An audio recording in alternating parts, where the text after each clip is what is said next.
Portal de Convênios. Todas as notícias sobre convênios e outros acordos na administração pública.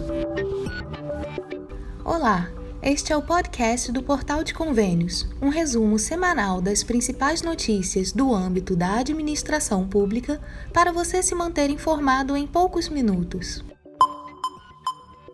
Portaria que regulamenta a retenção do FPM por dívidas com precatórios é publicada. A Portaria 9.747 de 2022, publicada em 11 de novembro no Diário Oficial da União, dispõe sobre o procedimento de retenção de recursos referentes aos repasses do FPM por dívidas com precatório, a possibilidade de bloqueio ao Fundo de Participação dos Estados e do Distrito Federal e ao Fundo de Participação dos Municípios por parte da União, em casos em que os entes não cumpram com o parcelamento dos precatórios, foi introduzida na Constituição Federal pela Emenda Constitucional 94 de 2016. A Confederação Nacional dos Municípios explica que, de acordo com a publicação, o Banco do Brasil fica autorizado a reter recursos do FPM mediante solicitação encaminhada pelo Conselho Nacional de Justiça por meio do Cadastro de Entidades Devedoras Inadimplentes de Precatórios, com base no inciso 3 do artigo 104 do Ato das Disposições Constitucionais Transitórias para depósito nas contas especiais de que trata o artigo. Ainda pela Portaria 9.747, o Banco do Brasil deverá enviar arquivo retorno à Secretaria do Tesouro Nacional da Secretaria Especial do Tesouro e Orçamento do Ministério da Economia, para efeito de acompanhamento e controle das medidas de retenção ou de suspensão de retenção requeridas pelo Poder Judiciário. A portaria entra em vigor em 1º de dezembro de 2022. Geraldo Alckmin entregou ao Senado a sugestão de texto para a PEC da transição. O vice-presidente eleito Geraldo Alckmin entregou ao Senado no início da noite de quarta-feira, 16 de novembro, a sugestão de texto da PEC da transição. O senador eleito Wellington Dias, do PT do Piauí, que integra o Conselho Político de Transição, afirmou que o texto foi trabalhado junto aos líderes e parlamentares do Senado e da Câmara e todo esforço é para o máximo de entendimento com eles. A chamada PEC de transição é a alternativa articulada por integrantes do governo eleito e parlamentares para viabilizar o pagamento de despesas que não foram previstas no projeto de orçamento de 2023 enviado ao Congresso pelo governo Bolsonaro.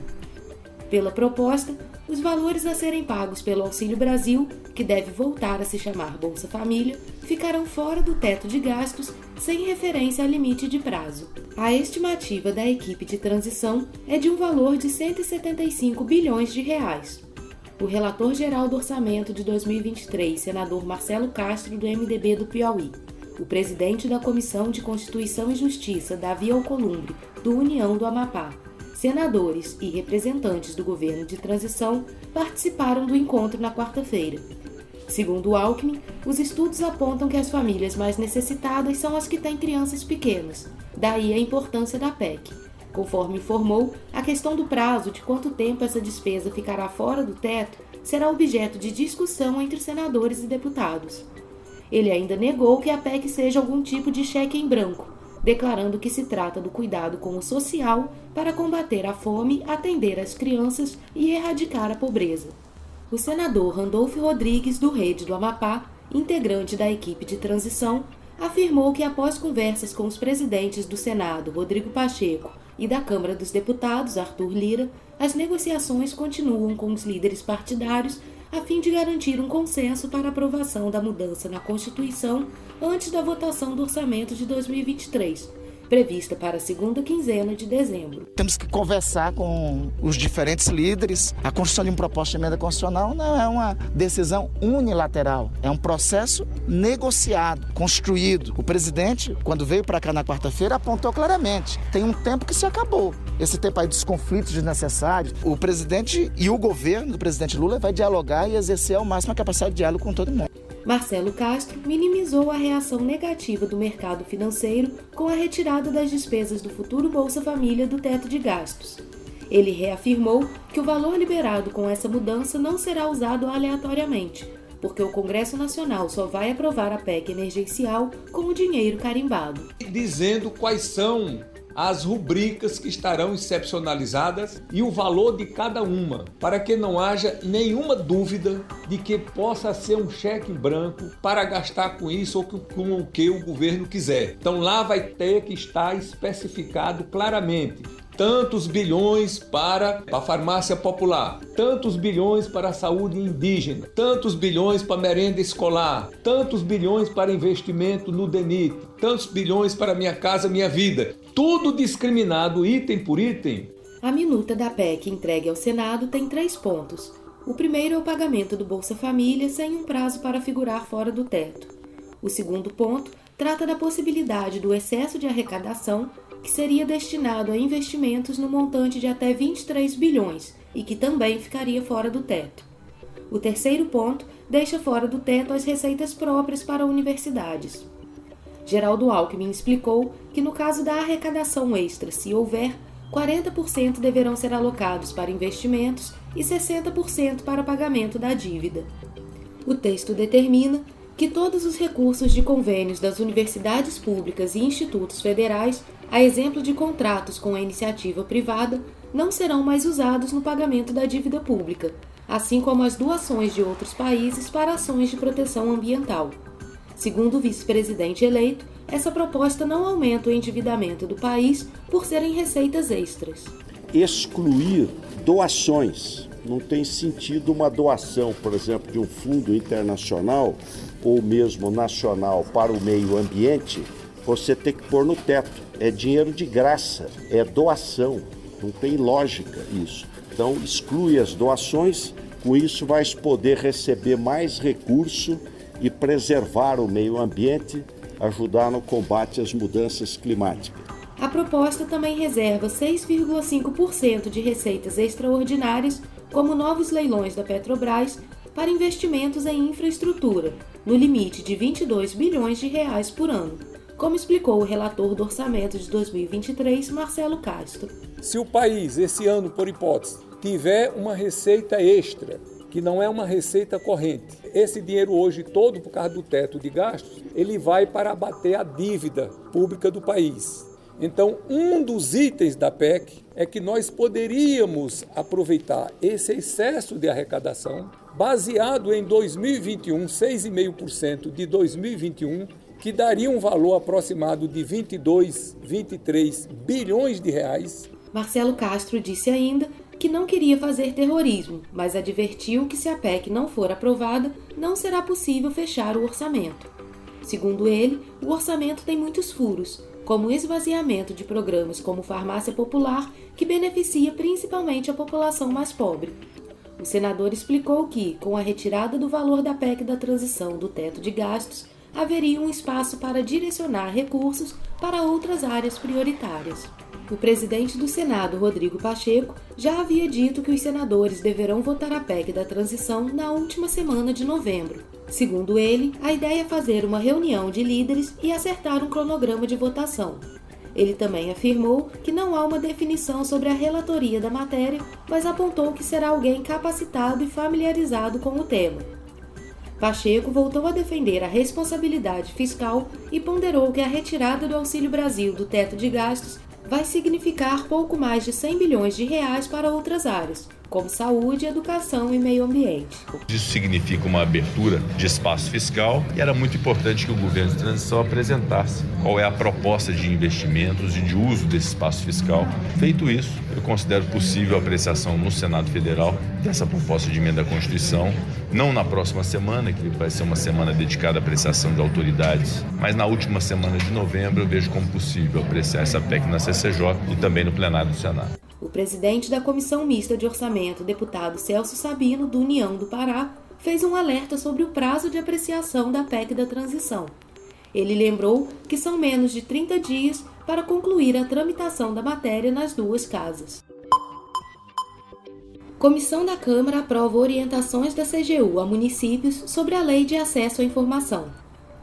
A Comissão de Trabalho de Administração e Serviço Público da Câmara dos Deputados aprovou o projeto de lei 561 de 2022, pelo qual a Controladoria Geral da União, a CGU, poderá emitir orientações gerais sobre a interpretação da Lei de Acesso à Informação, visando o cumprimento da norma. O relator, deputado André Figueiredo, do PDT do Ceará, recomendou a aprovação, explicando que a proposta busca atribuir à CGU a competência para emitir orientações gerais que facilitem a interpretação da lei pelos gestores municipais, estaduais e distritais. Na definição de regras que deverão ser observadas por estados, Distrito Federal e municípios, a CGU considerará as características locais de forma a garantir a adequação da informação disponível e dos meios de acesso à informação. Segundo a deputada Adriana Ventura, do Novo de São Paulo, autora da proposta juntamente com outros deputados, existe hoje a necessidade de harmonização das condutas dos gestores públicos em razão da Lei de Acesso à Informação, pois não é incomum que uma informação reconhecidamente pública no âmbito federal seja considerada sigilosa nos municípios ou nos estados.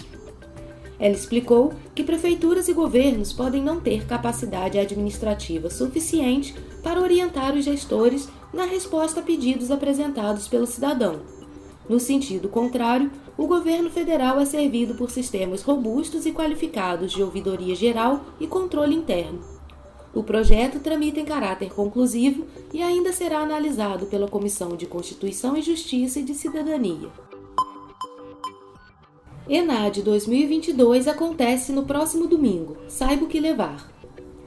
O Exame Nacional de Desempenho dos Estudantes, o ENAD, acontece no próximo domingo, dia 27 de novembro, para os universitários vinculados às áreas de avaliação de 2022.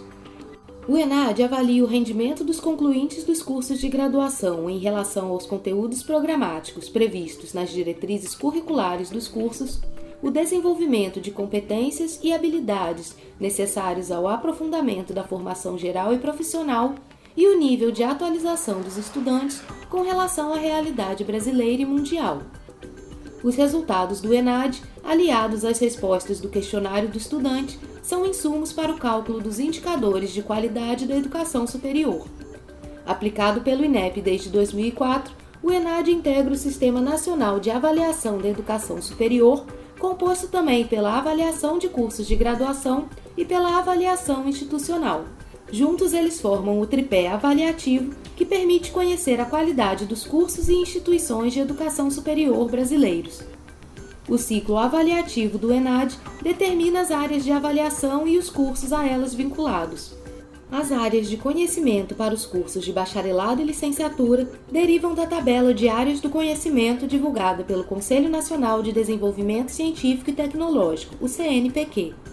Já os eixos tecnológicos são baseados no Catálogo Nacional de Cursos Superiores de Tecnologia, do Ministério da Educação. A inscrição no ENAD é obrigatória para estudantes ingressantes e concluintes habilitados de cursos de bacharelado e superiores de tecnologia vinculados às áreas de avaliação da edição. A situação de irregularidade do estudante é registrada no histórico escolar. O ENAD avalia o rendimento de alunos do ensino superior e é utilizado pelo MEC para atribuir uma nota de 1 a 5 aos cursos.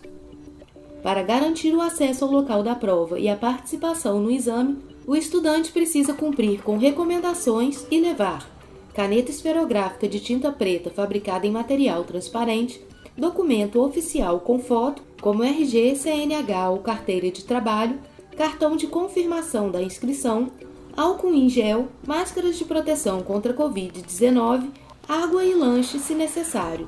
Em contrapartida, não são permitidos qualquer objeto eletrônico, óculos escuros, artigos de chapelaria, caneta de material não transparente ou qualquer outro material de papelaria, protetor auricular, relógio e quaisquer dispositivos eletrônicos como telefones celulares, smartphones e tablets.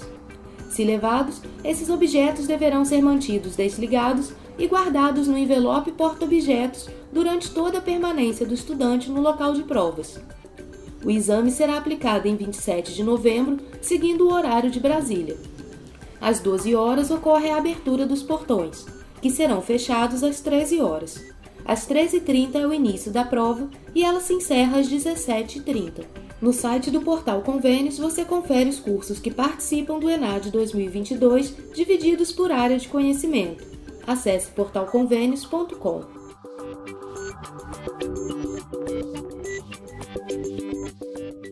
Você ouviu mais um podcast do Portal de Convênios, te atualizando sobre projetos, prazos e ações em administração pública.